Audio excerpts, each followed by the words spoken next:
প্রিয় number set করে বিকাশে সেন্ড মানি করুন ফ্রি।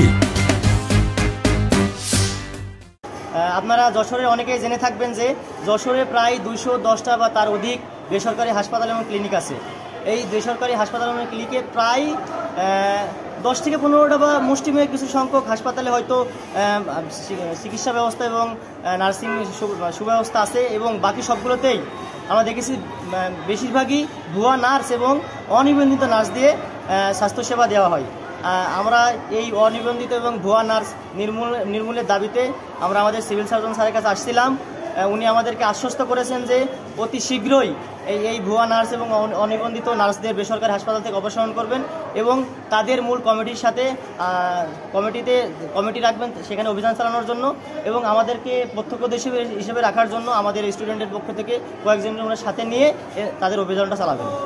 অভিযান অভিযান চলবে, আপোষ না সংগ্রাম, সংগ্রাম সংগ্রাম জেগেছে দাবি মোদের একটাই, দাবি মোদের একটাই, দাবি মোদের একটাই, সিভিল সার্জনের আশ্বাস মানি না মানব না, সিভিল সার্জনের আশ্বাস মানি না মানব না, সিভিল সার্জনের সংগ্রাম চলবে অ্যাকশন জেগেছে অভিযান চলবে।